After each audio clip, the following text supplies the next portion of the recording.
AP ముఖ్యమంత్రి చంద్రబాబు నాయుడు ఇవాళ అనకాపల్లి జిల్లాలో పర్యటించనున్నారు. రాత్రి ఢిల్లీ నుంచి ఉండవల్లి నివాసానికి చేరుకున్న సీఎం చంద్రబాబు ఉదయం 10 గంటలకు హెలికాప్టర్లో బయలుదేరి తాళ్లపాలెం పంచాయతీ బంగారయ్యపేటకు చేరుకుంటారు.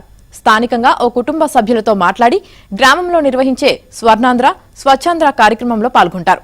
ప్రజావేదికలో పాల్గొని గంటన్నర సేపు గ్రామస్తులతో సమావేశమవుతారు. అనంతరం జాతీయ రహదారికి సమీపంలో ఏర్పాటు చేసిన వేదిక వద్దకు మధ్యాహ్నం 2:30కు చేరుకుంటారు.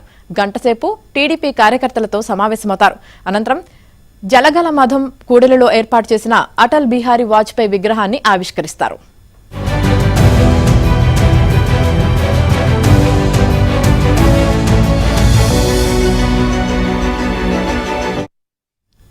ఇక మంగళగిరిలోని టీడీపీ కేంద్ర కార్యాలయానికి జాతీయ కార్యదర్శి నారా లోకేష్ ఇవాళ వెళ్లనున్నారు. మధ్యాహ్నం 12:30 నుంచి రాత్రి 8 గంటల వరకు కార్యాలయంలోనే గడపనున్నారు.